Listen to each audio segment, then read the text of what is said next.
ตัสสะภะคะวะโตอะระหะโตสัมมาสัมพุทธัสสะนะโมตัสสะภะคะวะโตอะระหะโตสัมมาสัมพุทธัสสะนะโมตัสสะภะคะวะโตอะระหะโตสัมมาสัมพุทธัสสะอิมินาสการินาตังพุทธังอภิปูชยามาอิมินาสการินาตังธัมมังอภิปูชยามาอิมินาสการินาตังสังฆังอภิปูชยามาอะระหังสัมมาสัมพุทโธภะคะวาพุทธังภะคะวันตังอภิวาเทมิสวากขาโตธัมมังนัมมัสสามิสุปฏิปันโนภะคะวะโตสาวกสังโฆสังฆังมัจยังพันเตวิสุวิสุราคณาทายาอิสรเนนะสหปัญจศีลานิยาจามาทุติยมปิมยังพันเตวิสุวิสุราคณาทายาอิสรเนนะสหปัญจศีลานิยาจามาตติยมปิมยังพันเตวิสุวิสุราคณาทายาอิสรเน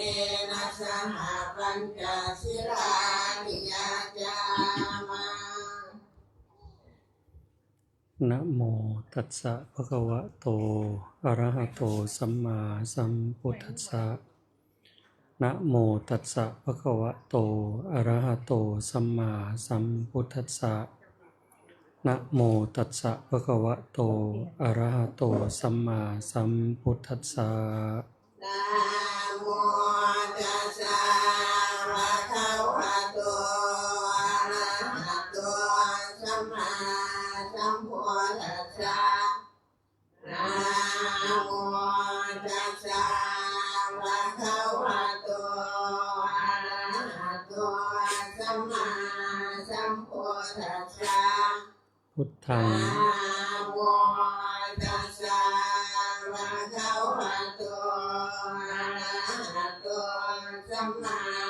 สัมพุทธัสสะพุทธังสรณังคัจฉามิพุทธังสรณังคัจฉามิธัมมังสรณังคัจฉามิธัมมังสรณังคัจฉามิสังฆังสรณังคัจฉามิสังฆังสรณังคัจฉามิทุติยัมปิพุทธังสรณังคัจฉามิทุติยัมปิพุทธังสรณังคัจฉามิทุติยัมปิธัมมังสรณังคัจฉามิทุติยัมปิธัมมังสรณังคัจฉามิทุติยัมปิสังฆังสรณังคัจฉามิทุติยัมปิสังฆังสรณังคัจฉามิตติยัมปิพุทธังสรณังคัจฉามิตติยัมปิพุทธังสรณังคัจฉามิตติยัมปิธัมมังสรณังคัจฉามิตติยัมปิธัมมังสรณังคัจฉามิตติยัมปิสังฆังสรณังคัจฉามิตติยัมปิสังฆังสรณังคัจฉา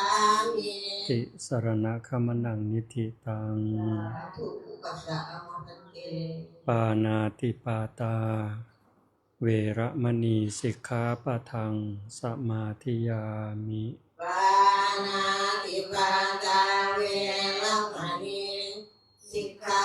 ปะทังสมาธิยามิ อทินนาทานาเวระมณีสิกขาปะทังสมาธิยามิ อาทินนาทนาเวรมณีสิกขาปะทังสมาธิยามิ กาเมสุมิชฌาจาราเวระมณีสิกขาปะทังสมาธิยามิ กาเมสุวิชาจาราเวรมณีสิกขาปะทังสมาธิยามิ มุสาวาทาเวระมณีสิกขาปะทังสมาธิยามิ โมสาวาทาเวรมณีสิกขาปะทังสมาธิยามิ สุราเมรยมัชฌะปมาทัฏฐานาเวระมณีสิกขาปะทังสมาธิยามิ สุราเมรยมัชฌัปปมาทัฏฐานาเวรมณีสิกขาปะทังสมาธิยามิ สาธุอิมานิปัญจสิกขาปทานิสีเลนะสุขติงยันติสีเลนะโภคสัมปทาสีเลนะนิพุติงยันติตัสมาสีลังวิโสทะเย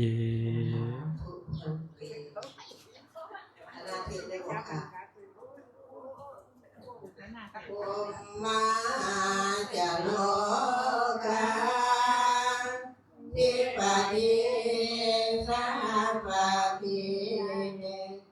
กาลังกะลิหันทิวาลั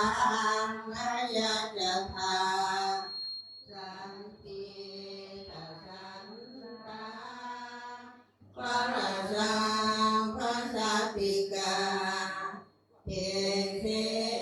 ตุธัมมังอนุกรรมปิมังปะสัง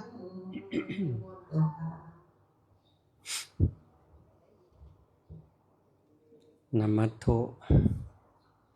รัตนัจจยัสสะขอนอบน้อมแด่คุณพระรัตนตรัยขอความเจริญงอกงามในศีลในธรรมจงมีแด่ญาติโยมท่านสาธุชนผู้สนใจใฝ่ศีลใฝ่ธรรมผู้แสวงหาคุณงามความดีผู้ใฝ่บุญใฝ่กุศลทั้งหลายที่มาร่วมฟังธรรมเพื่ออุทิศบุญกุศลส่งไปถึงโยมพ่อใหญ่ทีเสียงอ่อนในเวลาบ่ายของวันนี้โดยทั่วกันทุกท่านทุกคนเด้อในช่วงเวลาต่อจากนี้ไปธรรมภาพก็ขอถือโอกาสใส่เวลาในส่วนนี้เพื่อจะได้น้อมนำเอาภาษาธรรมอันเป็นหลักธรรมคำสอนขององค์สมเด็จพระบรมศาสดาสัมมาสัมพุทธเจ้ามาปรารภสู่ญาติโยมพอออกไม่ออกทั้งหลายฟังเพื่อเสริมสร้างศรัทธาความเสื่อพร้อมทั้งวิริยะความภาคเพียรให้เกิดขึ้นมีขึ้นในดวงจิตดวงใจของญาติโยมทั้งหลายจนกว่าสิสมควรแก่การเวลาก็ขอเจริญพรญาติโยมผู้ที่ประนมมืออยู่ใดว่างเมื่อลงซะ นั่งในท่าอิริยาบถที่เฮารู้สึกว่ามันสะดวกมันสบายมันผ่อนคลายที่สุดสำหรับเฮาสินั่งพับเพียบก็ได้นั่งคัดตมาดก็ได้นั่งคัดสมาธิก็ได้หรือสินั่งเทิงเก้าอี้ก็บ่เป็นหยังนั่งเทิงเก้าอี้ก็ได้สำคัญเฮาจะบ่คุยบ่ปากเด้อใส่เวลาบ่โดนนั่งเงียบงี้ยืดกายตรงๆหลับตาลงเบาๆคันเฮาผู้นั่งกับพื้นมันปวดแข้งปวดขาเฮาสิเปลี่ยนท่านั่งจักเทื่อก็ได้แต่ที่สำคัญ เฮาสิอยู่กับเจ้าของเบิ่งในระยะเวลาสั้นๆยืดกายตรงๆหลับตาลงเบาๆนั่งสมาธิหายใจเข้าฮู้หายใจออกฮู้เป็นหยังจังพาเฮ็ดจังส่วนเฮ็ดจังซี่เพราะเข้าใจว่าเฮาต้องการบุญอยากให้มันเกิดบุญหลายที่สุดเพื่อสิอุทิศส่งบุญส่งกุศลไปถึงโยมพ่อใหญ่ที่เสียงอ่อนแต่ว่าเฮ็ดจังไดมันจังสิได้เฮ็ดจังไดมันจังสิเกิดบุญคันตามคำสอนพระพุทธเจ้ามีทางเกิดบุญเฮ็ดให้บุญมันเกิดเนี่ยย่อๆมีอยู่3ทางคันขยายลงไปให้ละเอียดลงไปก็สิมีถึง10ทางที่สิเกิดบุญทั้งหมดทั้งมวลก็อยู่ที่ตัวเฮาบัดนี้ส่วนญาติผู้ล่วงลับจากไปสิได้บุญนำเฮาหรือบ่ก็อยู่ที่ว่าเฮาผู้ยังมีชีวิตสร้างบุญมันเป็นบุญหรือบ่บ่แม่นว่าเฮาตั้งเข้าว่าเฮ็ดงานเฮ็ดบุญสร้างกองบุญขึ้นมาแล้วมันสิได้บุญโลดก็บ่ทันแม่นขึ้นอยู่กับการกระทำที่มันถูกต้องมีความศรัทธาเหลื่อมใสมีความเข้าใจส่ำใดที่จริงชีวิตเฮาทุกๆคนเนี่ยเป็นตะรู้ตนหลายทั้งอาตมาทั้งญาติทั้งโยมนั่นแหละบ่ว่าคนยากคนจนคนร่ำคนรวยมียศถาบรรดาศักดิ์คือว่าคนกระจอกงอกง่อยก็ตามทุกชีวิตเกิดมาบนโลกใบนี้ด้วยอำนาจของกรรมที่สร้างที่ทำยังส่งผลกิเลสตัณหายังมีข้างค่าอยู่ในใจความโลภความโกรธความหลงความอิจฉาริษยาอาฆาตพยาบาทจองเวรยังมีอยู่ในใจสัตว์ทั้งหลายก็จังต้องวนเวียนอยู่ในวัฏฏะบ่มีเบื้องต้นบ่มีท่ามกลางบ่มีที่สุดบุญมันน้อยๆบาปพาไปก็ไปตกนรกแน่เป็นเปรตแน่เป็นอสุรกายแน่เป็นสัตว์เดรัจฉานแน่คันในข้าวที่บุญสร้างบุญทำไว้มันหลายก็ได้มาเกิดเป็นคนคือชาตินี้แหละได้เกิดมาเป็นคนได้เกิดมาเป็นคนแล้วคันมีศรัทธาเชื่อมั่นในคำสอนพระพุทธเจ้าตั้งมั่นในศีลเป็นอยู่ในธรรมมีความอดทนอดกันบ่พอใจก็อดเอาพอใจก็อดเอาสร้างบุญสร้างกุศลตั้งแต่เลี้ยงพ่อเลี้ยงแม่เคารพครูบาอาจารย์เชื่อหลักศีลหลักธรรมก็เก็บเกี่ยวเอาบุญเอากุศลนี่พาไปเกิดเป็นเทวดาไปเป็นพรหมคันถ้าผู้ใดขัดเกลาจิตใจเอากิเลสออกไปได้หลายเท่าใดถึงที่สุดก็เข้าสู่มรรคผลมันกิเลสในใจความโลภความโกรธความหลงเบาบางหมดไปถึง 25% เด็ดขาดได้เกิดอีกบ่เกิน7ชาติถึงพระโสดาบันมั่นคงแล้วบัดนี้สิบ่ตกนรกอีกสิบ่มาเกิดเป็นเปรตเป็นอสุรกายเป็นสัตว์เดรัจฉานอีกมีแต่สิเดินหน้าหน่อยไปภพชาติหน่อยไปสุดท้ายก็บรรลุธรรมเป็นพระอรหันต์หยุดการเวียนว่ายตายเกิด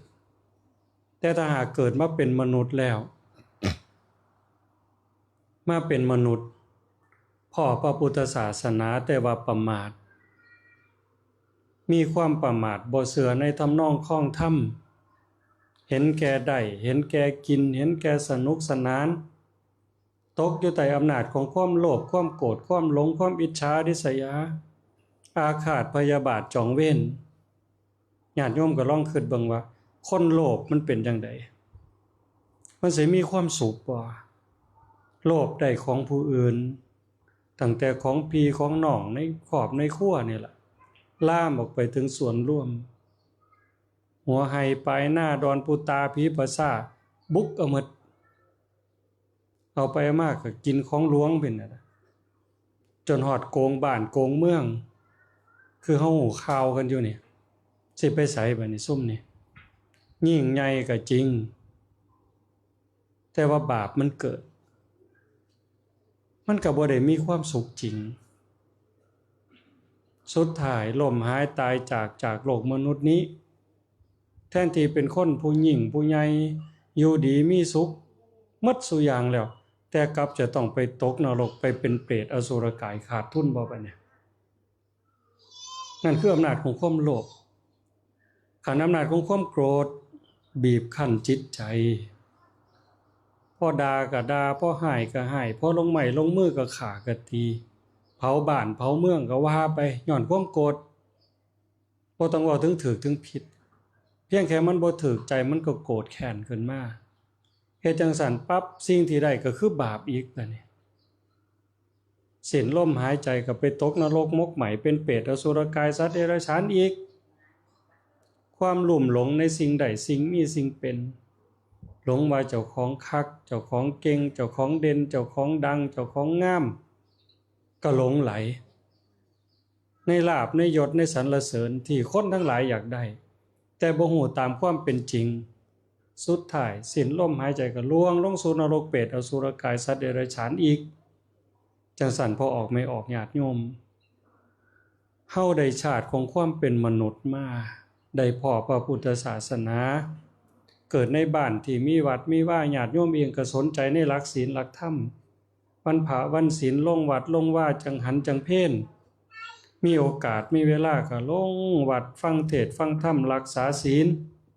อันนี้คือการเก็บเกี่ยวสัมภารธรรมเก็บกรรมบุญกุศลบ่ให้เสียชาติเกิดในการได้เกิดมาเป็นมนุษย์ได้พบพระพุทธศาสนาถึงแม้นชาตินี้เฮาสิบ่ร่ำบ่รวยบ่มีเงินแสนเงินล้านอยู่ดีสำบายบ่ได้มียศมีอำนาจยิ่งใหญ่คือเพิ่นแต่เฮามีวัดมีศาสนาเฮามีโอกาสที่สิเก็บเกี่ยวสัมภารธรรมคือหยังว่าอย่างน้อยๆได้ใส่บาตรหน้าบ้านหน้าเรือนซอยงานสังคมพอลงวัดไปจังหันกลับไปพอไปเพ่นกลับไปมื้อวันพระวันศีลก็ลงวัดลงว่ารักษาศีลอุโบสถฟังเทศน์ฟังธรรมนั่นคือการเก็บเกี่ยวเอาบุญเก็บเกี่ยวเอาประโยชน์ก่อนที่ชีวิตมันสิแตกดับก่อนชีวิตมันสิหาใหม่นั่นคือผู้มีปัญญาเด้ใช้ชีวิตให้ถูกทางซ้ำกับเฮามายามโลกนี่ชั่วคราวโลกนี่บ่แม่นบ่อนอยู่ที่ถาวรของผู้ใดเฮาก็ตามเพิ่นคือกันสิเป็นแขกเป็นฝรั่งเกาหลีญี่ปุ่นเป็นลาวเป็นเขมรพม่าเป็นไทยหรือแม้แต่สัตว์เดรัจฉานสร้างหมางัวควายสัตว์บกสัตว์น้ำในทะเลสัตว์ใหญ่สัตว์โตสิมีอายุเป็น100 ปีเป็นหลายร้อยปีแต่สุดท้ายก็บ่ได้มาอยู่ครองโลกนี่เสมอหมดอายุไขหมดเวลาก็ต้องจากโลกนี้ไปคือเก่าแต่ผู้มาสู่โลกนี้ผู้สิได้ประโยชน์จากชีวิตหลายกว่าหมู่ก็คือคนคือมนุษย์พระพุทธเจ้าเพิ่นว่าอักขังท่านังมนุษย์เสสุมักขังสัตตวิสุทธิยาฐานะอันประเสริฐฐานะอันเลิศที่จะพัฒนาตนไปสู่ความสะอาดบริสุทธิ์หมดจดได้นั้น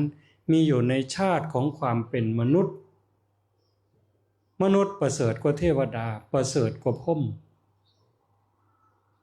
ขันภาษาเฮาบ่ทันฮู้จัก เรื่องเล่าตามความเป็นจริงเฮาก็ว่าเทวดาดีกว่าเฮาคือพ่อใหญ่ที่เราไปนี่เฮาก็ว่าให้พ่อใหญ่ไปสู่สุคติไปเป็นเทวบุตรเทวดาเฮาก็คิดจังซั่นแต่ว่าคันเทวดาสิตายเขาก็สิเห็นนิมิตเทวดาบ่ได้ไข้เป็นโรคตับโรคไตโรคปอดคือคนเพียงแค่ว่าบ่นั่งบ่นอนนี่มันกระด้างผิวพรรณเศร้าหมองเสื้อผ้าที่นุ่งห่มมันเศร้าหมองที่นั่งที่นอนห่อนห้นกระวนกระว่ายเหงื่อออกขี้แลดอกไม้ทิพย์ก็เหี่ยวแห้งเขาก็ฮู้แล้วว่าเทวดานั่นสิจุติคือสิเคลื่อนจากเทวดาไปสู่ภพภูมิใหม่ ซึ่งเคลื่อนไปจากภพภูมิใหม่บ่แน่เทวดาสามารถตกนรกได้เลยไปเป็นเปรตได้อสุรกายได้สัตว์เดรัจฉานได้เป็นมนุษย์ได้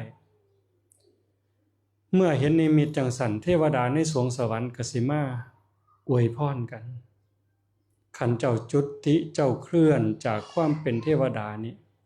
ก็ขอให้ได้ไปพ้อสุคติไปพ้อสุคติพ้อสุคติแล้วก็ขอให้พ้อลาภอันประเสริฐพ้อลาภอันประเสริฐก็ขอให้ตั้งอยู่ในลาภอันประเสริฐนั้นนานๆได้ยินจังสันพวกพระทั้งหลายก็ไปกราบพระพุทธเจ้าขอให้พระพุทธเจ้านี้อธิบายให้ฟังสุคติของเทวดาคือหยังภพลาภอันประเสริฐคืออีหยังตั้งอยู่ในลาภอันประเสริฐนั้นโดนๆนานๆคืออันใดพระพุทธเจ้าเพิ่นก็อธิบายให้ฟังว่าพวกเทวดาเขาปรารถนาสุคติหลังจากจุติเคลื่อนจากความเป็นเทวดาก็คือการได้เกิดมาเป็นคนเกิดมาเป็นมนุษย์เพราะมนุษย์เนี่ยมันเป็นภพภูมิที่สร้างบุญได้สร้างบาปได้ขัดเกลาจิตใจจนสู่มรรคสู่ผลเป็นเทวดาพระพุทธเจ้าก็เกิดในโลกมนุษย์พระอรหันต์ก็เกิดในโลกมนุษย์อันนั้นคือความหมายจังสันเฮาได้สิ่งที่เทวดาก็อยากได้มาเนี่ยโยมสิว่าจังใดคันเฮาเห็นแก่สั้นๆชั่วอายุเฮามันก็สิเป็นอีกอย่างหนึ่งก็ดิ้นรนค้นคว้ากันไปหาอยู่หากินหาเงินหาทองหายศหาอำนาจหาเกียรติกันแต่ชีวิตมันก็บ่ได้รอคอยนับมือเฒ่านับมือแก่นับมือเจ็บนับมือไข้ตายกันไปพ่อใหญ่เราอายุจักปีเราเสียไปนี่94อันนี้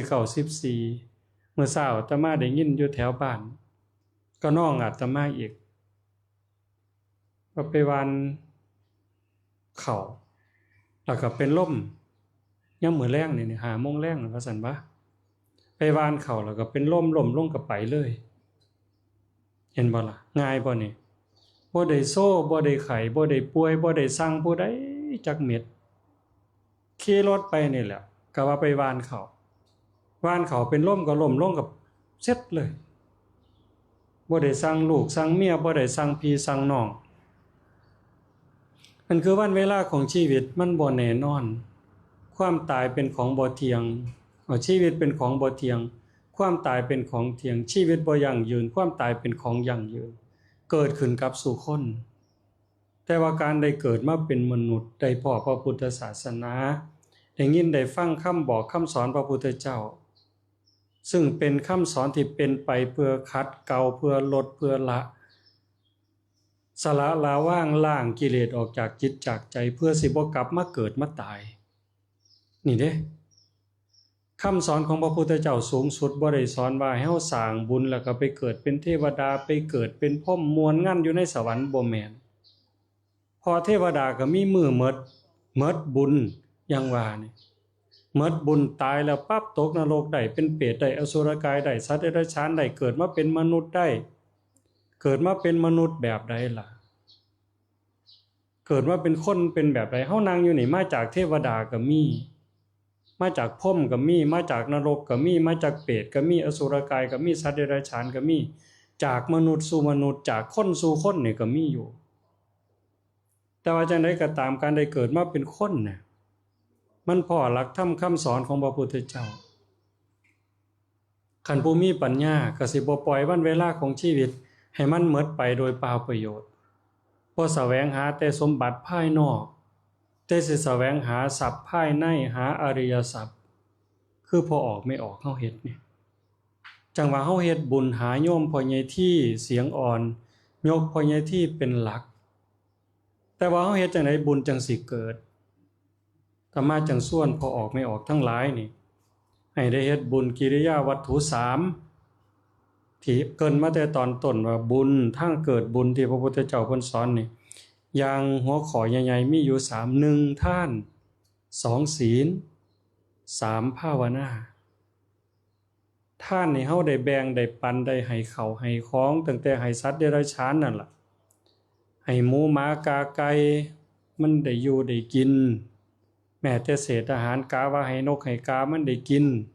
หมดแม่งมันได้กินบุญก็นับประมาณบ่ได้แน่ออกเฮาสิล้างถ้วยล้างจานนี่เศษอาหารเฮาคิดว่าสาดเข้าป่าไปนี่ให้หมดมันได้กินให้แม่งมันได้กินรู้ตนมันบ่ได้เฮ็ดให้เฮ็ดนามันได้อยู่ได้กินนำสาดไปนี่บุญนั้นนับประมาณบ่ได้คำว่านับประมาณบ่ได้มันหลายปานใดซ้ำครับไม่ออกนับบ่ได้นี่ว่าฝนตกหาหนึ่งมันจักเม็ดน้ำในทะเลมันมีจักซ่อนมันมีจักแก้วมันมีจักลิตรมันมีจักโอ่งเฮาก็นับบ่ได้เม็ดขี้ดินในผืนปฐพีเนี่ยมันมีจักเม็ดเฮาก็นับบ่ได้เฮาให้ทานกับสัตว์เดรัจฉานด้วยใจรู้ตนด้วยใจศรัทธาด้วยใจปรารถนาบุญพระพุทธเจ้าก็ว่านับประมาณบ่ได้ให้กับสัตว์เดรัจฉานเด้ให้กับคนที่บ่มีศีลบ่มีธรรมก็ได้หลายก็ให้สัตว์เดรัจฉานอีกให้กับมนุษย์ผู้มีศีล5ก็ได้หลายขึ้นมาอีกผู้มีศีล8ก็หลายขึ้นมาอีกศีล10ก็หลายขึ้นมาอีกศีล227ก็หลายขึ้นมาอีกไล่ไปพุ่นจนฮอดนักบวชนอกศาสนาที่เขาประพฤติปฏิบัติจนข่มราคะได้ให้ท่านกับผู้ประพฤติปฏิบัติเพื่อบรรลุธรรมเป็นพระโสดาบันไล่ไปจนฮอดพระอรหันต์จนฮอดพระพุทธเจ้าจนมาฮอดถวายท่านแก่พระภิกษุหมู่ใหญ่ถวายสงฆ์เฮาจังว่าถวายสังฆทานถวายสังฆทานสังฆทานคือให้แก่หมู่ใหญ่บ่จำเพาะเจาะจงลงว่าเป็นภิกษุรูปใดรูปหนึ่งให้ท่านกับหมู่พระภิกษุหมู่ใหญ่ที่มีพระพุทธเจ้าเป็นประมุขประธานบุญนั่นก็แห่งแต่หลายที่สุดบัดนี้จากให้ท่านธรรมดาวัตถุสิ่งของอามิสทานจนให้ธรรมทานให้คำบอกคำสอนทำความเข้าใจให้เฮาฮู้หลักศีลหลักธรรมที่มันถูกต้องใช้ชีวิตให้ถูกต้องใช้ชีวิตเพื่อให้เป็นศีลเป็นธรรมเป็นบุญเป็นกุศลบ่สร้างความทุกข์ความเดือดร้อนให้ตนเองและผู้อื่นนั่นคือให้ทำเป็นทานสูงขึ้นไปอีกให้อภัยความบ่ต้องย้านความบ่ต้องกลัวความบ่ต้องวิตกกังวลให้อภัยอโหสิกรรมบุญก็หลายขึ้นไปอีกในงานนี่เฮามีตั้งแต่ให้ทานกับพี่กับน้องมาซอยการซอยงานถวายจังหันถวายเพลแก่ครูบาอาจารย์พระสงฆ์ของข้าเจ้าเพิ่นมาสวดอภิธรรมเฮาก็ถวายน้ำดื่มอิหยังก็แล้วแต่เป็นบุญหมดอันนั้นคือทางที่สิเกิดบุญที่โยมสร้างโยมทำมันเกิดเป็นบุญขึ้นมาแล้วจากทานมาสู่ศีลเฮาได้สมาทานปานาอทินนากาเมโมสาสุราอันนี้เป็นสิกขาบทสิ่งที่เฮาต้องยึดถือเพื่อประพฤติปฏิบัติเฮาว่ารับศีลแต่จริงๆศีลนี่แปลว่าความเป็นปกติรักษากายวาจาใจให้เรียบร้อยเป็นปกติบ่สร้างความทุกข์บ่สร้างความเดือดร้อนให้ผู้อื่นญาติโยมพอออกไม่ออกสู่คนตอนนี้ถึงเฮาบ่ได้รับก็บ่เป็นหยังเด้ปานาอทินนากาเมมุสาสุราแม่นเฮาบ่ได้ว่าก็บ่เป็นหยังแต่ตอนนี้เฮารักษากายเฮาไว้รักษาใจเฮาไว้กายก็เรียบร้อยวาจาก็เรียบร้อยกายก็เรียบร้อยจิตก็เรียบร้อยบ่คิดสิเบียดเบียนข่มเหงรังแกผู้ใดนั่งหลับตานิ่งๆหายใจเข้าหูหายใจออกหูหายใจเข้าหูออกหูพุทโธพุทโธสัมมาอรหังยุบหนอพองหนออิหยังก็แล้วแต่มันมีทั้งทานอยู่ในนั้นมีทั้งศีลอยู่ในนั้นมีทั้งภาวนาอยู่ในหันอันนี้3ข้อใหญ่ๆเด้คันจะว่าย่อยแยกลงไปอีกอ่อนน้อมถ่อมตนเฮาเข้ามาสู่บริเวณเฮือนของโยมพ่อใหญ่ที่เฮาบ่ปากสิย่างไปย่างมาก็ด้วยความระมัดระวังคันมีความจำเป็นต้องปากต้องเว้าจากันเฮาก็เว้าด้วยความเคารพเว้ากันเบาๆย่านมันรบกวนผู้อื่นสิย่างผ่านผู้หลักผู้ใหญ่ผ่านผู้ผ่านคนก็คอยหมอบคอยข้านคอยไปคอยมาเคารพในสถานที่เคารพในบุคคล เคารพในกิจกรรมในเวลานี้อ่อนน้อมถ่อมตนอันนี้ก็เกิดบุญอีกซอยขนขวายในกิจที่ชอบพอออกไม่ออกซอยกันมาปูสาดปูเสื้อเปิดพัดลมให้หมู่ได้เย็นตั้งเก้าอี้ให้หมู่ได้นั่งตั้งเต็นท์ให้หมู่ได้นั่งเขาลงครัวประกอบอาหารจัดการอันนั้นอันนี้เพื่อให้งานมันเรียบร้อยเฮาซอยเฮ็ดซอยทำจังซี่เฮ็ดให้งานมันเรียบร้อยทุกคนก็ได้รับความสะดวกสบายบ่มีไผเดือดร้อนจากการกระทำของเฮาวิยาวัจจะไม่ช่วยขนขวายในกิจที่ชอบมาจากดวงจิตดวงใจที่ปรารถนาดีใจที่ปรารถนาดีหวังความสุขหวังความสงบร่มเย็นหวังความดีความงามให้เกิดขึ้นกับพี่กับน้องกับบ้านกับเมืองกับชุมชนบุญเกิดอีกแล้วเนี่ยบุญจากการฟังธรรมเฮาตั้งอกตั้งใจฟังเทศน์ฟังธรรมบ่ว่าสิฟังในโทรศัพท์ก็ตามฟังทางวิทยุก็ตามฟังเทศน์สดๆนี่ก็ตามคันเฮาฟังด้วยความเคารพฟังด้วยความศรัทธาเลื่อมใสบุญมันก็เกิดได้เนี่ยแม้นว่าเฮาสิบ่ฮู้เรื่อง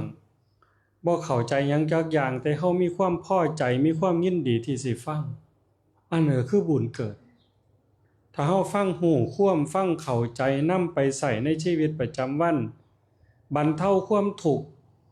บรรเทาความมืดความบอดในใจเฮาให้มันทุเลาเบาบางจางคายลงมันเลยจากบุญไปสู่กุศลดีกว่ากันคือนำไปปรับใส่ได้จากบุญไปสู่กุศลอันต่อมาคือบุญจากการแสดงธรรมอันนี้ก็เกิดบุญบอกเรื่องดีเรื่องงามบอกศีลบอกธรรมสิ่งที่มันเป็นไปเพื่อความถูกต้องเป็นไปเพื่อความดีความงามน่ะเพิ่นก็เอิ้นว่าบุญจากการแสดงธรรมเกิดคือกันบุญก็ได้อีกบุญจากการอุทิศส่วนบุญขันโยมฟังเทศน์ฟังธรรมจบนี่ก็ตามไปเก็บดูก็ตามตักบาตรมื้ออื่นเช้าก็ตามเมื่อเฮาเฮ็ดบุญเฮ็ดทานแจกนั่นแตกนี่ปั๊บเฮาอุทิศส่วนบุญงานนี้เฮาก็ตั้งใจว่าเฮ็ดบุญอุทิศไปถึงโยมพ่อใหญ่ที่เสียงอ่อนความปรารถนาดีของลูกของหลานอาตมาอ่านเบิ่งถึงลูกสาวลูกชาย11คนลูกสาวลูกชาย11ความกับโยมแม่ใหญ่ใสผู้เป็นภรรยาพาลูกพาเต้าพาพี่พาน้องเฮ็ดบุญเฮ็ดทานถึงรักษาศีลถึงเจริญภาวนาหวังสิส่งบุญกุศลนี่ไปถึงโยมพ่อใหญ่ที่นี่มันถูกเรื่องบุญจากการอุทิศส่วนบุญเวลาเฮาฟังเทศน์จบเฮาก็สิกรวดน้ำส่งบุญส่งกุศลด้วยใจฮักด้วยใจปรารถนาดีด้วยใจกตัญญูส่งไปถึงโยมพ่อใหญ่บุญก็เกิดกับเฮาเด้พ่อใหญ่เราก็สิได้บุญจากการอนุโมทนาบุญพี่น้องทั้งหลายผู้อยู่ใกล้อยู่ไกลนี่ติดตามทั้งการถ่ายทอดอยู่นี่ร่วมอนุโมทนานำก็สิได้บุญจากการอนุโมทนาพ่อใหญ่ที่เราไปใส่เฮาบ่จักเฮาบ่จักว่าเราไปใส่ถ้าสมมุติว่าเราไปตกนรกก็ตามไปเป็นเปรตก็ตามเป็นอสุรกายก็ตามคันเราฮู้เรื่องราวว่าโยมแม่ใหญ่ไสพร้อมลูกสาวลูกชายลูกไผลูกเขยพร้อมพี่พร้อมน้องลูกเต้าเล่าหลานตั้งใจสร้างกองบุญกองกุศลส่งให้เล่าฮู้เราทราบเราร่วมอนุโมทนาสาธุยกมือสุดศอกใส่หัวสาธุอนุโมทนาบุญน้ำใยใสเด้อยินดีนำพ่อใจนำอ่อนซ่อนนำเด้อเป็นจังได๋พ่อใหญ่ที่ตกทุกข์ได้ยากลำบากอยู่ในภพภูมิที่มันบ่สำบายที่มันเป็นทุกข์ก็สิคลายถ้าบุญหลายอานิสงส์หลายเฮาเฮ็ดด้วยความตั้งอกตั้งใจเงียบสงบจังสี่หลายๆเนี่ยมันก็ถ่ายถอนนำพาจากภพภูมิที่ทุกข์ที่ยากได้บ่แม่นแต่พ่อใหญ่ที่ได้บัดนี้ปู่ย่าตายายพ่อใหญ่แม่ใหญ่ลูกเต้าเราหลานญาติพี่น้องของโยมที่ล่วงลับจากไปเนี่ยเฮามาฟังเทศน์ฟังธรรมบ่แม่นว่ามาเป็นหมู่แม่ใหญ่ไสอย่างเดียวเด้คันเฮาทุกคนคิดฮอดญาติพี่น้องเฮาที่ล่วงลับจากไปเนี่ยเฮาได้ตั้งใจ ทรงบุญหาเพิ่นทรงบุญหาญาติเฮานี่จากการที่เฮามานั่งสมาธินั่งสงบฟังเทศน์เพิ่นก็สิได้บุญนำเฮานำคันญาติเฮาผู้ไปตกนรกมกไหมเป็นเปรตอสุรกายสัตว์เดรัจฉานอ่อนซ่อนนำอนุโมทนานำจากนักก็สิเป็นเบาจากเบาก็เป็นหมดได้ไปพุทธไปเกิดอาจสิมาเกิดเป็นมนุษย์นี่ก็ได้ไปเลื่อยไปสู่เทวดาก็ได้บ่แม่นเรื่องเล่นๆนี่เส้นทางธรรมะความเป็นจริงในวัฏฏะสงสารที่พระพุทธเจ้าสอนไว้นี่มันเป็นไปจังซั่นอีหลีพอไม่ออกจังว่าการได้เกิดมาเป็นมนุษย์ได้พบพระพุทธศาสนาเกิดในบ้านที่มีวัดมีว่ามีครูบาอาจารย์แนะนำพร่ำสอนบอกศีลบอกธรรมนี่มันโชคดีบักอย่างใหญ่หลวงเลยแต่ว่าคันบ่ใส่ใจก็ซ้ำนั่นแหล้วซ้ำกับไก่เกลือกินด่างมดแดงเฝ้าหมักม่วงบ่ฮู้ชาติบ่ฮู้รสบ่ฮู้ชาติบ่จักหยังสิไปวัดก็แต่ยามมีกองยาวมีรถแห่เท่านั้นคือว่ายามคนตายบ่ไปก็มันบ่คือก็ไปซื่อๆนี่ล่ะคันแนวนั้นเสียศาสตร์เกิดซื่อๆแต่คันเฮาเห็นว่าอันใดเป็นประโยชน์อันใดเป็นบุญก็เก็บเกี่ยวตักตวงเอาสร้างเอาด้วยคำเว้าด้วยความคิดด้วยการกระทำอันไหนมันเป็นบาปมันสิถูกใจเฮามันอยากเฮ็ดอยากทำก็ลดก็ละก็เลิกเฮาก็สิบ่ซ้ำบ่เติมเจ้าของบ่พาเจ้าของให้มันตกต่ำลำบากลงไปกว่านี้นั่นคือผู้มีปัญญาส่วนญาติผู้ล่วงลับจากไปเพราะใหญ่ที่ก็ตามมันถ้าเราไปเกิดเป็นเทวดาล่ะมันก็เป็นไปได้อีกถ้าพ่อใหญ่ที่เกิดเป็นเทวดาเกิดเป็นพรหมเราเห็นแม่ใหญ่ไสพร้อมลูกพร้อมหลานพร้อมพี่พร้อมน้องสู่ขู่สู่คนเฮ็ดกองบุญอุทิศหาฮู้ทราบแล้วอนุโมทนานำอ่อนซ่อนนำภูมิใจนำความเป็นเทวดาก็ยิ่งใหญ่กว่าเก่าวิมานก็สิสว่างไสวกว่าเก่าอีกบริวารก็หลายกว่าเก่าอีกเวลาในสวงสวรรค์ก็จะหลายขึ้นกว่าเก่าอีกนี่บ่แม่นแนวเว้าเล่นเด้นี่เหตุผลของธรรมเป็นจังซั่นมันอยู่ที่ว่าเฮาผู้เป็นลูกเป็นหลานอยู่เบื้องหลังนี่เฮ็ดบุญเป็นบ่คันคือจังซี่เวลานี่อาตมาก็บอกว่าเฮ็ดเป็นเฮ็ดถึกก็เว้าแบบเก่าบ่แม่นแต่พ่อใหญ่ที่เด้ลูกหลานพ่อใหญ่ที่เด้นั่งอยู่เต้นทั้งนอกนั่นก็ตามเฮามีพ่อมีแม่ปู่ย่าตายายญาติโกโหติกาที่ล่วงลับบางเทื่อก็ลูกก็หลานเฮาตายไปก่อนเฮาก็อยากให้เขาได้บุญนำแค่เฮามานั่งฟังเทศน์คันนับเวลาตอนนี้ประมาณสิ30นาทีบ่แต่มาเริ่มไปบ่ไหวขออภัยเวลาสั้นๆซ้ำนี่โยม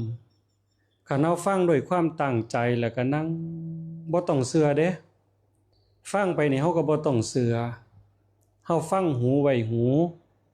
แต่เฮาพินิจพิจารณาเบิ่งลมหายใจเข้าหูเบิ่งลมหายใจออกหูต่อกันไปเฮ็ดใจมันนิ่งๆคอยพินิจพิจารณาคันสิเว้านั่นโยมมานั่งฟังเทศน์ประมาณจัก30-40นาทีเงียบๆนี่อาจสิได้บุญหลายก็เฮาตั้งใจเฮ็ดบุญแจกข้าวหมดเงินเป็น 400,000-500,000 เป็นจังได๋เฮ็ดบุญแจกข้าวไม่ใช่เฮ็ดกองกฐินก็ตามเลี้ยงเหล้าเลี้ยงยาฆ่าหมูฆ่างัวฆ่าสัตว์ตัดชีวิตเลี้ยงแขกเลี้ยงคนกินอิ่มหมดบ้านหมดเมืองหมดตำบลเขาอ่อนซ่อนคักอยู่เด้ด้วยความบ่เข้าใจบ่ว่ากันดอกด้วยความบ่เข้าใจด้วยความบ่ฮู้ตามความเป็นจริงเฮาก็อยากให้พี่น้องได้กินอิ่มบ่ให้เพิ่นตำหนิได้บ่ให้เพิ่นเว้าเพิ่นนินทาได้เขาอยากหยังก็ให้กินเหล้าก็ตามเบียร์ก็ตามบ่ให้ขาดศพขาดปากสิห่อสิซอยไปเท่าใดก็เอาไปโลดหมดเป็น 400,000-500,000 ยามค่ำยามคืนมาก็จ้างหนังจ้างหมอลำมาให้หมู่เบิ่งคันจังสั่นมันบ่มีบุญจักอย่างที่ว่ามาฆ่าสัตว์ตัดชีวิตก็ผิดศีลแล้วเลี้ยงเหล้าเลี้ยงยาก็ผิดศีลแล้วมีอบายมุขหมอหลอกหมอลำมันก็ม่วนจริงถ้ามันเป็นไปเพื่อศีลเพื่อธรรมคือหมอลำตั้งแต่ก่อนอานิสงส์บุญเข้าสากอานิสงส์ บุญกฐินอานิสงส์บุญแจกเขาถามกันหมอลำครูอาตมาก็เกิดท่านจักน้อยอยู่อาจสิฮู้เรื่องบ่ฮู้เรื่องบ้างเขาสิถามกันหมอลำครูก็ตามผู้หญิงผู้ชายถามเรื่องนิทานชาดกขันบ่เก่งเป็นหมอลำบ่ได้ตะกี้คักกว่าพระสมัยนี้พุ่นหมอลำแต่ก่อนน่ะฮู้เรื่องเล่าวของพระพุทธศาสนาหลักศีลหลักธรรมเฮ็ดจังซั่นเป็นบุญบ่เป็นบาปบ่ถามโต้ตอบกันมันได้ความรู้อันนั้นซั่นเป็นบุญหมอลำแบบนั้นแต่หมอลำซุมื้อล่ะบัดนี้ส่วนหลายเว้าคำลามกเสื้อผ้าก็บ่นุ่งบัดนี้จักนุ่งบ่นุ่งดอกเอาไปเอามาก็บ่พอข้าวก็แบกโต๊ะแบกเก้าอี้ตีกันหัวล้างข้างแตกก็เกิดจากเจ้าภาพบัดนี้ดีบ่ดีแขนหักขาหักดีบ่ดีพิการดีบ่ดีตายในงานแจกเขาในงานบุญหมูก็ขาให้กินงัวก็ขาให้กินเหล้าก็ให้กินมาขากันตายใส่เป็นจังได๋เจ้าภาพ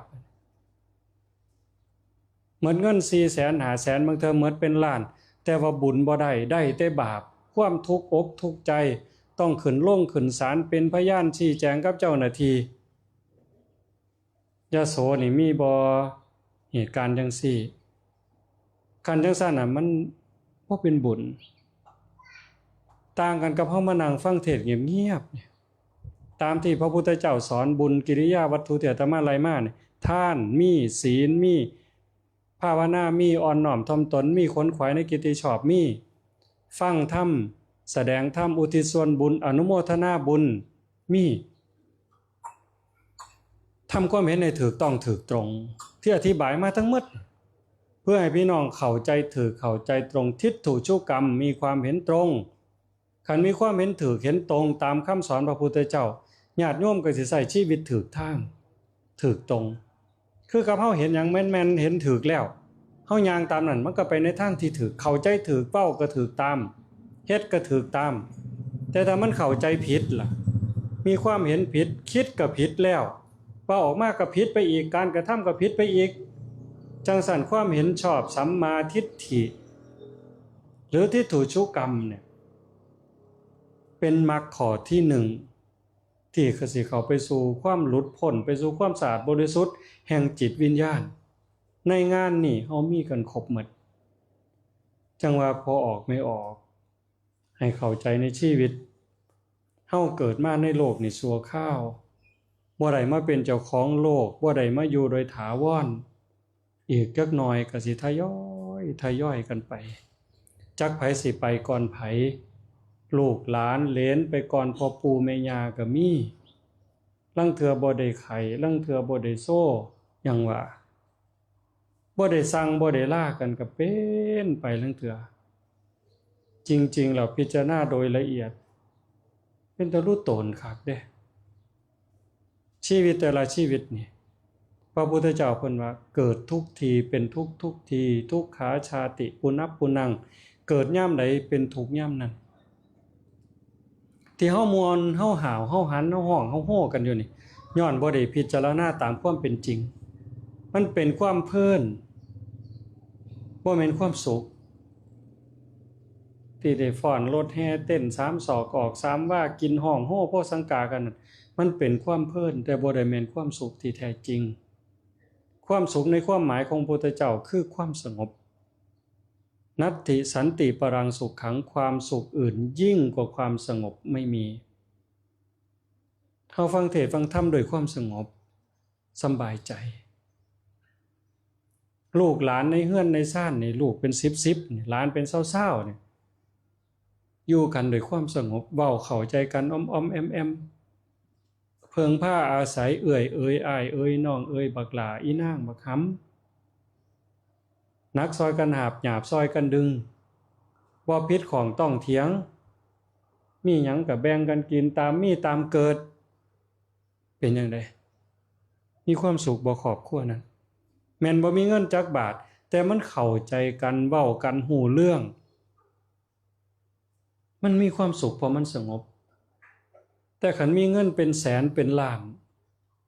ต่างคนก็ต่างอวดร่ำอวดรวยอ้ายน้องนี่เว้าบ่เข้าหู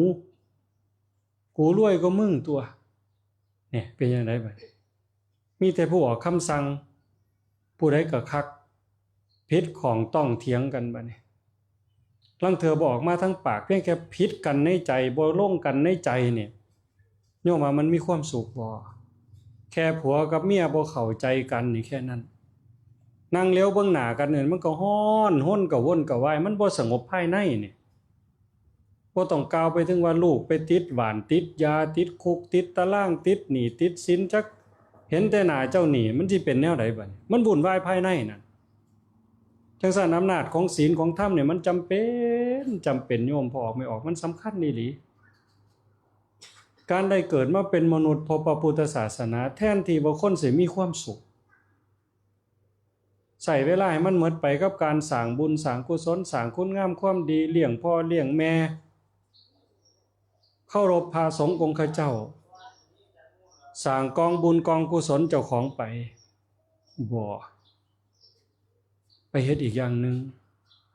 ในขณะเดียวกันคนดีก็หมดเวลาไปเรื่อยๆคนบ่ดีก็หมดเวลาไปเรื่อยๆระหว่างคนดีกับคนบ่ดีคนสร้างบุญกับคนบ่สร้างบุญมันก็คือกับเด็กน้อยไปโรงเรียนนี่แหละผู้ตั้งใจเรียนเวลาครูสอนก็ตั้งใจเฮ็ดให้การบ้านก็ตั้งใจเฮ็ด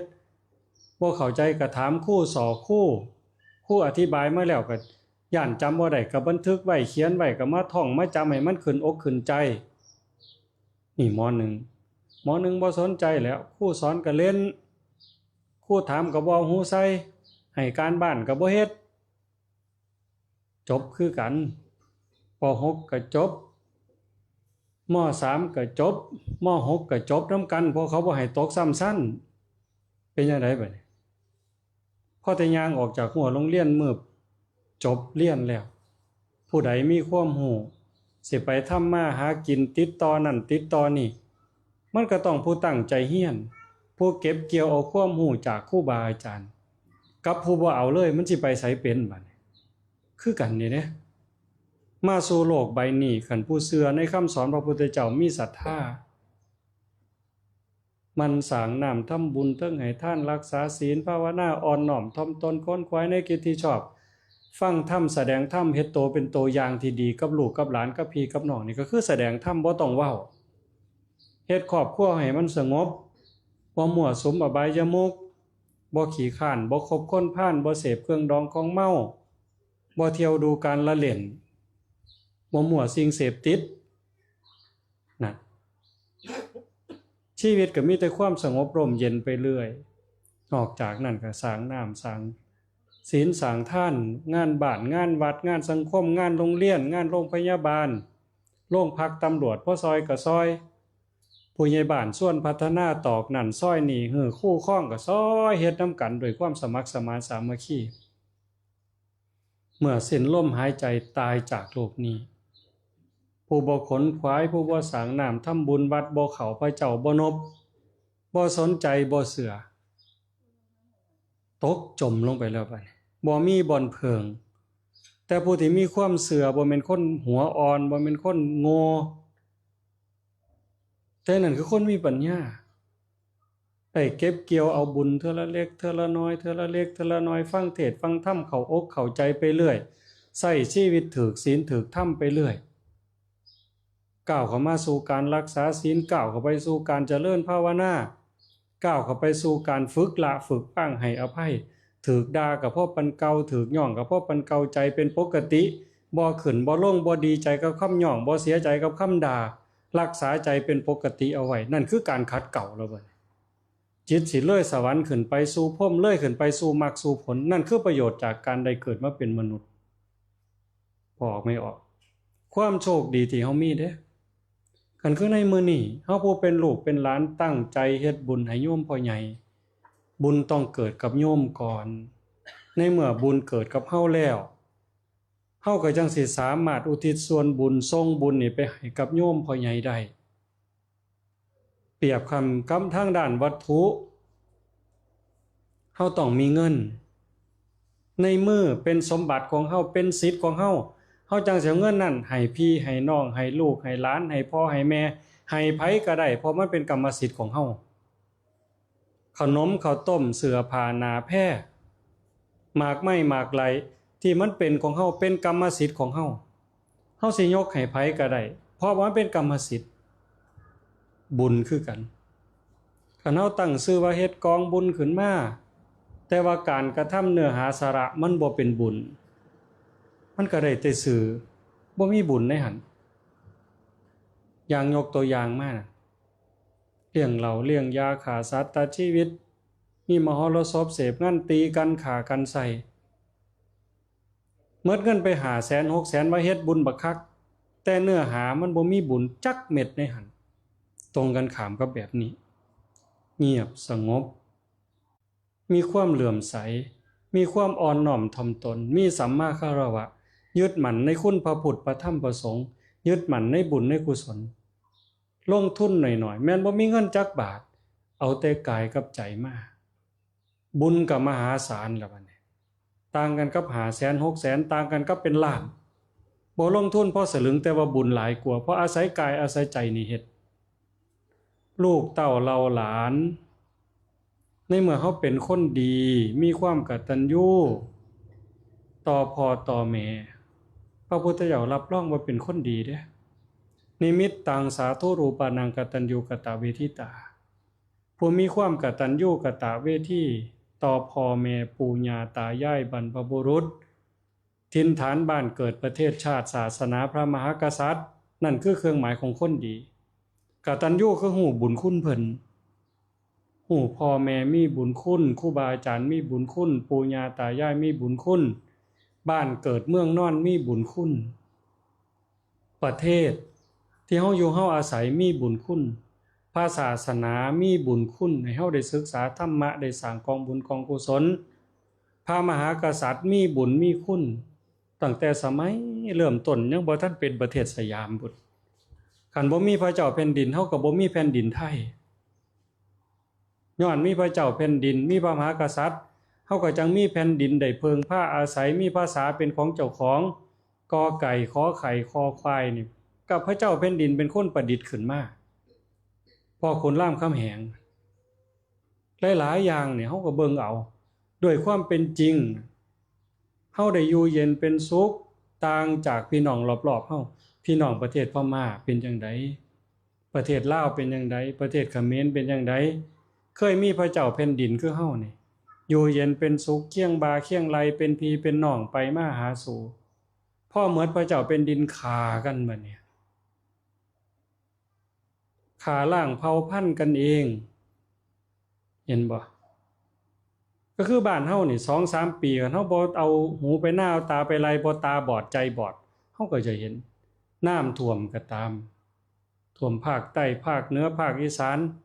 บ่อนใดก็ตามจนตึกถล่มตึกพังผู้ไปฮอดก่อนแม่นผู้ใดทหารของพระเจ้าแผ่นดินนายหลวงส่งทหารไปส่งอาหารไปส่งแม่ครัวไปให้ความอบอุ่นซุมอื่นนั่นบ่มีแต่มาเว้าโสกันอ้างเจ้าของดีอยู่หั่นแต่บ่ได้ซอยเด้คันบ่ใจบอดได้บ่ลำเอียงเด้มองความเป็นจริงเฮาก็จะเห็นจังซั่นประเทศไทยมีชาติศาสนาพระมหากษัตริย์จังอยู่เย็นเป็นสุขกว่าประเทศรอบข้างความโชคดีของเฮาเนี่ยเฮาเฮ็ดบุญมื้อนี้ก็ย้อนความกตัญญูอีกกตัญญูคือหูคุณกตเวทีแปลว่าตอบแทนบัดนี้หูบุญคุณพ่อแม่แต่บ่ตอบแทนมันก็ดีในระดับหนึ่งดีซำว่าหูจักเพิ่นมีบุญคุณอาจสิบ่เฮ็ดให้เพิ่นต้องทุกข์ยากลำบากบ่ซ้ำบ่เติมดอกแต่ว่าบ่ได้ตอบแทนมันก็เสมอตัวกับขาดทุนแต่คันตอบแทนอย่างพระพุทธเจ้าเพิ่นสอนลูกไว้นี่หน้าที่ของลูกท่านมาแล้วท่านเลี้ยงมาแล้วเลี้ยงท่านตอบกตัญญูคือหูคุณว่าเพิ่นเลี้ยงเฮามาแล้วกตเวทีคือเลี้ยงเพิ่นตอบแทนเพิ่นเลี้ยงเฮาเพิ่นเลี้ยงจังไดเพิ่นเลี้ยงกายให้ข้าวให้น้ำเสื้อผ้าหน้าแพร่บ่อนอยู่บ่อนอาศัยเอาเขาอู้กล้วยนี่ก็ให้บ่อนอยู่บ่อนอาศัยเด้กอมนอนให้นอนเทิงเอิกอันนี้ก็ให้บ่อนอยู่บ่อนเช้าเด้ให้อาหารการกินป้อนข้าวป้อนน้ำป้อนนมป้อนขนมนี่อันนี้ก็เลี้ยงเด้อาหารที่อยู่ที่อาศัยอันนั้นผิดอันนี้ถูกอันนี้เว้าแล้วดีอันนี้เว้าบ่ดี คันเว้าบ่ดีปั๊บเพิ่นก็ตีมือตีปากเฮ็ดบ่ดีเพิ่นก็ตีขาตีแขนท่านฝ่ามือกับฝ่ามือท่านก้านบักย่อมกับก้านบักย่อมบ่ท่านค้อนก็ฟาดเลยเรื่องเถื่อบ่ให้ถึงไม้ลำปอซะก่อนมันจังสิฮู้จักความมันก็เป็นขบวนการเป็นวิธีการ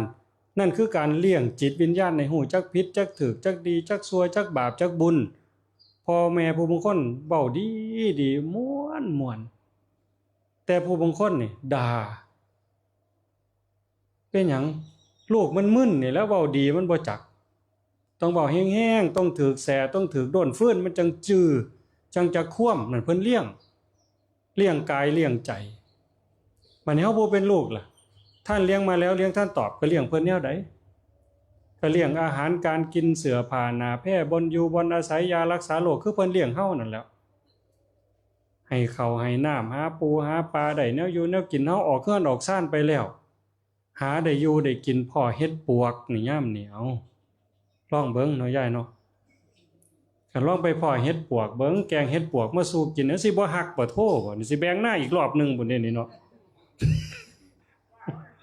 เนาะแต่ว่าคันได้ปั๊บนี่คือฮอดแต่ตลาดนี่โอ้ยกูอยากเอาหน้าขึ้นพุ่นแล้วเนาะยายเนาะมันมีบ่เฮ็ดปวกไก่น้อยหมดแล้ววะนี่แต่เฮ็ดปวกใหญ่แต่มาคิดฮอดเว้าก็เว้าเนาะคิดฮอดเฮ็ดปวกไก่น้อยมกหม้อเนาะยายเนาะ ใส่ผักกีตูหัวสีไข่ซอยหัวหอมใส่เนาะมกหม้อเนาะหอมห้วยพุ่นฮอดศรีสะเกษพุ่นมกอยู่พี่ขอว่างพี่หอมฮอดศรีสะเกษพุ่นได้ด้วยเนาะมันหมดไปจังได๋นี่คันมีแนวนั้นให้ผู้เฒ่านี่โอ้ยคิดฮอดความเก่าความหลังนี่เว้า3มื้อบ่เซานี่อีหลามันเอาแกงเฮ็ดปวกมาบักหลาเอาแกงเฮ็ดเผิงมาเว้าอยู่3มื้อ10มื้อก็บ่เซาเพิ่นอ่อนซ่อนหลายถือเคียงเพิ่นติล่ะเห็นบ่ท่านเลี้ยงมาแล้วเลี้ยงท่านตอบมันลงมูลลงซี่หาปูหาปลาได้อันนี้คือกันนี่มาสู่พ่อสู่แม่กินเพิ่นก็อิ่มอกอิ่มใจโอ้ยเสียแห้งยำข้าวมกจกข้าวป้อนจะแม่นภูมิใจเด้น้ำลูกน้ำหลานนั่นเห็นบ่ท่านเลี้ยงมาแล้วเลี้ยงท่านตอบให้อาหารการกินเสื้อผ้าหนาแพร่หอดยามหนาวแน่ฤดูฝนจังสี่แน่เบิ่งบ่หลับบ่นอนมีอยู่บ่ไม่ออกพอออกโอกาสดีๆเฮาออกเฮือนออกซ่านแล้วเฮาอยู่น้ำเพิ่นก็ตามอยู่เฮือนน้ำเพิ่นก็ตามนี่มื้อดีขึ้นดีเข้าไปบ่นอนเพิ่นเอาสาดเอาเสื้อเพิ่นมาพึ่งแดดเอาหมอนมาตากคันมันมีปอกหมอนเอาปอกหมอนมาซักเอาผ้าห่มมาซักเอามุ้งเพิ่นมาซักมีผู้เฮ็ดบ่อยู่นี่ฮะซักไผซักมันคือบ่ซักให้เพิ่นแน่เพิ่นตบผ้าขี้วี่ผ้าอ้อมเฮาเท่าใดคือบ่ต้องซักบ่ให้มันเก่าๆน่ะยุ่งจังบ่มาใกล้เรื่องซั่นว่ายายมันบ่ซักจักเทื่อยุ่งบินมาเพราะกับหัวซักกินแล้วเว้ยก็ดีคือกันแบบนึงแน่เนาะลองเบิ่งเด้ออยากเห็นว่าสวรรค์เป็นแนวใดอยากฮู้ว่าบุญเป็นแนวใดนี่ลองเบิ่งมื้ออื่นคันแดดออกดีๆนี่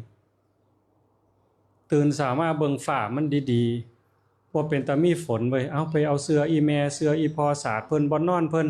มาตากแดดเอามุ้งเพิ่นมาซักก่อนนะเอาผ้าห่มเพิ่นมาซักก่อนนะบ่ต้องไปถามไผว่าสวรรค์มันเป็นแนวใดบ่ต้องไปถามไผว่าบุญมันเป็นแนวใดเทวดาสิบอกเจ้าเองหลังจากเจ้าซักหมอนซักผ้าห่มซักมุ้งเพิ่นเอาไปตากแดดแม่นแต่ตากแล้วเก็บแล้วเอาไปกางไว้เพิ่นคือเก่ากวดบ่นอนเพิ่นนั่นผ่าซุบน้ำถูออกมาดีๆเทวดาสิบอกว่าสวรรค์มันเป็นจังซี่มันสิเกิดในใจเจ้าเองลองเบิ่งก็ได้บ่อยากถูกเลขก็สิถูกบัดนี้คันเฮ็ดเด้คันเฮ็ดติดต่อกันพอ10เทื่อจังได๋ก็ถูกเลขเด้อแต่ว่าเฮ็ดเทื่อเดียวท่านฟ้าวถูกเถาะให้มันจัก10เทื่อก่อนเด้อโยมเด้อท่านเลี้ยงมาแล้วเลี้ยงท่านตอบอันนั้นคือเลี้ยงกายเพิ่นน่ะเลี้ยงใจเพิ่นบัดนี้ฮักกันระหว่างพี่ระหว่างน้องคันลูกหลานฮักกันน่ะมันมีความสุขเนาะยายเนาะคันลูกหลานผิดกันเป็นจังไดบัดนี้ตั้งแต่เด็กน้อยซ้ำบ่ทันนุ่งผ้าซ้ำหมอมาจับกล้องนี่ก็ตามนี่ญาติขนมกันกินนี่เฮาก็บ่สำบายใจแล้วแต่คันเขาแบ่งกันนี่คือเฮาเป็นเด็กน้อยนี่เคยอยู่คือกันนะเนาะลูกอมนี่แหม ลูกอมอันเดียวนี่หมดห้องไปดูดดูดผู้ละคำรอบห้องมันอึดมันอยากบ่เห็นว่าสิเป็นเสื้อโลกเนาะซุมือบ่ได้ซ่อนก็ต้องซ่อนกลางเพิ่นว่าตีพะโล้ดอกคนซุมือนี่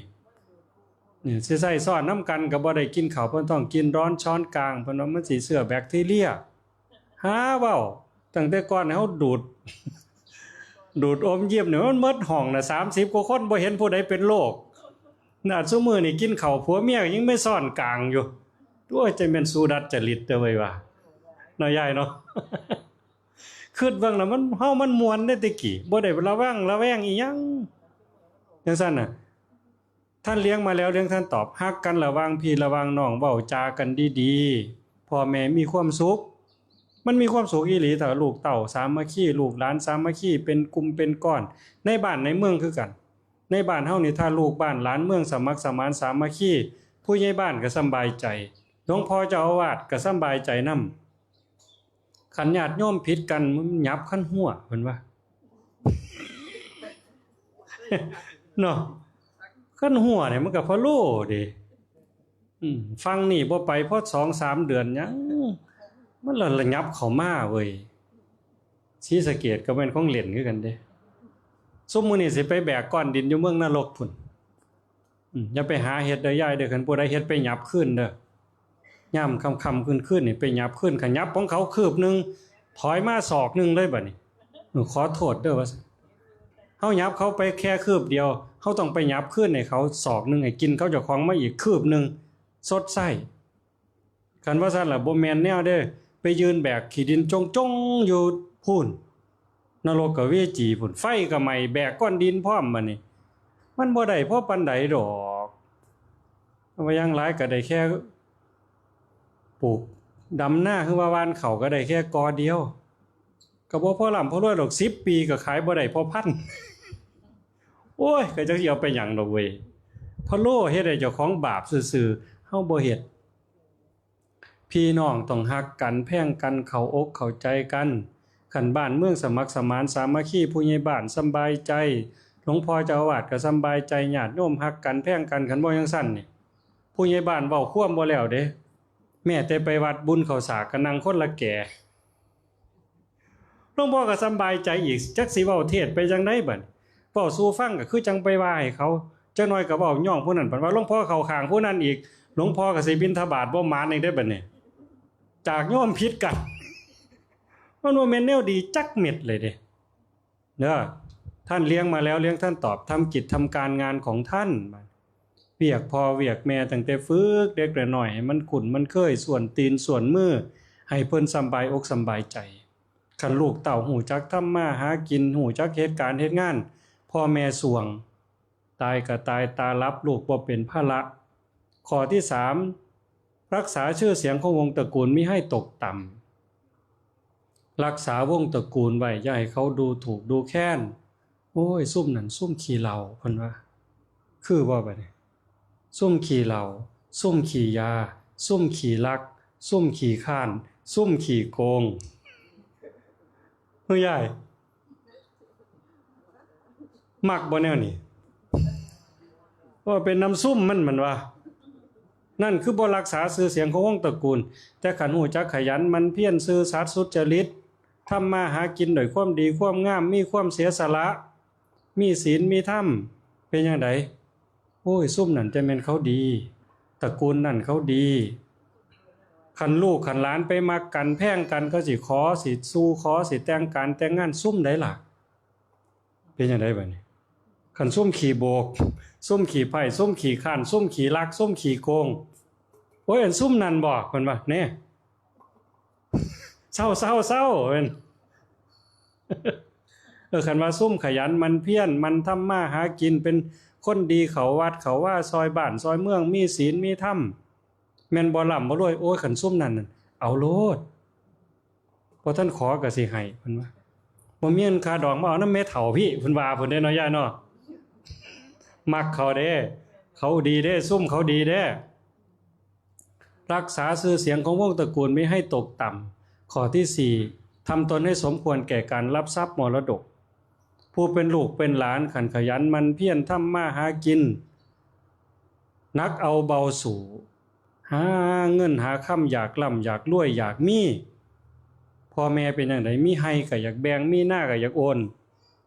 นั่นเพราะว่าเขาหูจักทำมาหากินทำตนให้สมควรแก่การรับทรัพย์มรดกแต่ว่าขันนอนเพี้ยนบ่ตื่นล่ะบัดนี้ตื่นขึ้นก็หามาสูบบัดนี้สูบยามาแล้วก็หาเลาะเล่นโบกบัดนี้เอ้าพาจังได๋ยายสิแบ่งบ่หน้านี่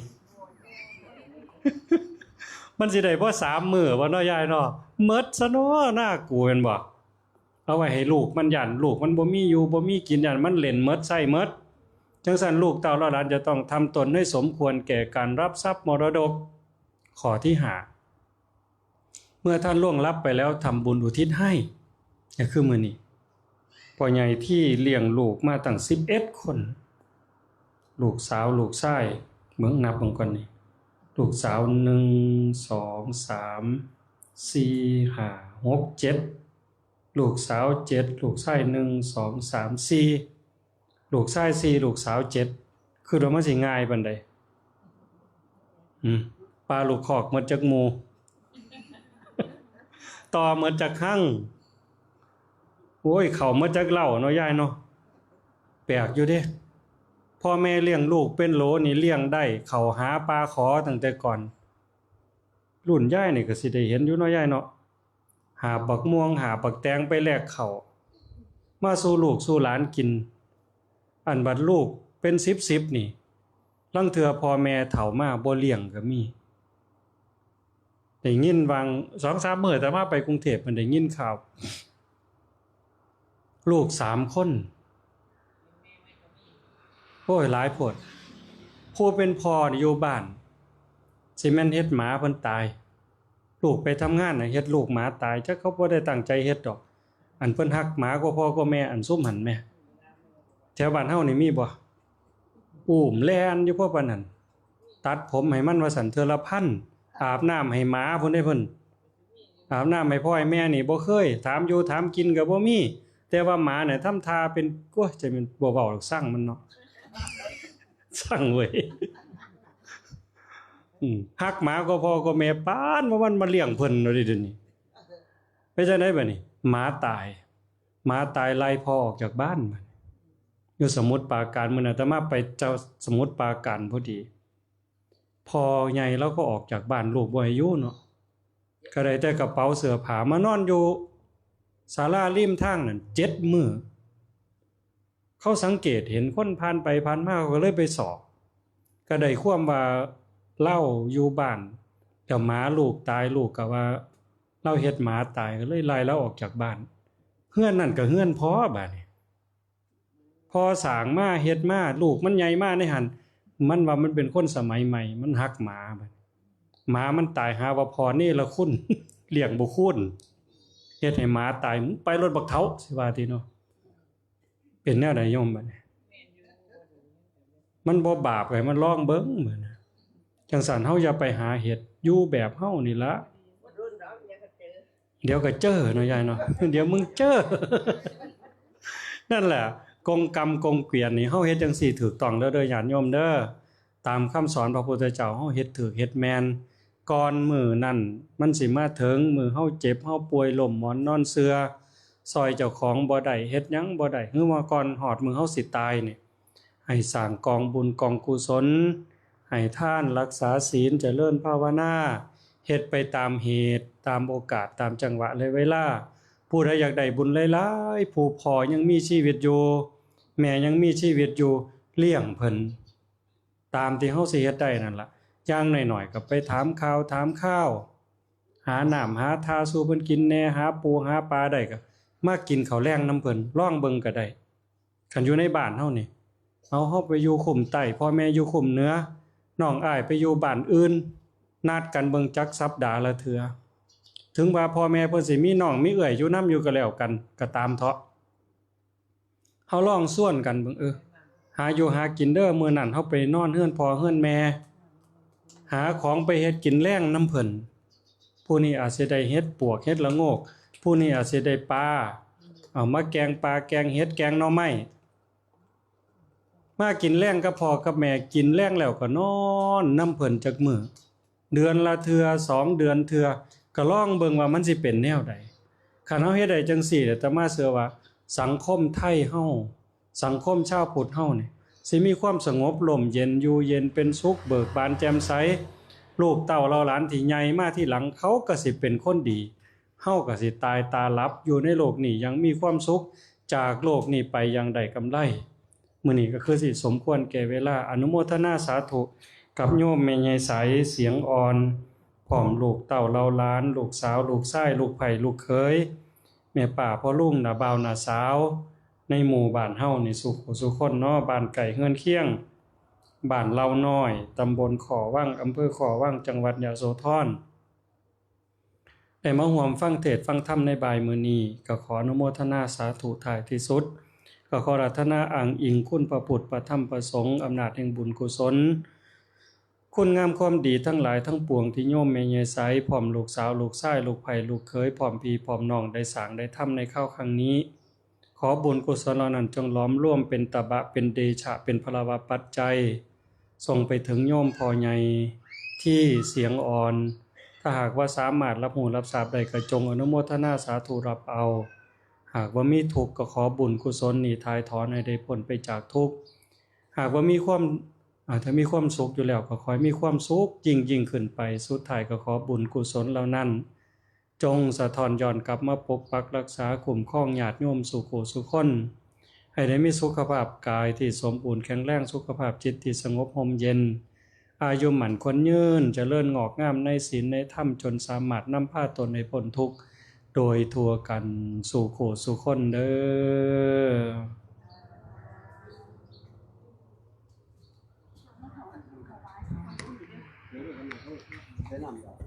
เดี๋ยวอย่าเพิ่มยาเด้ออย่าเพิ่มดิ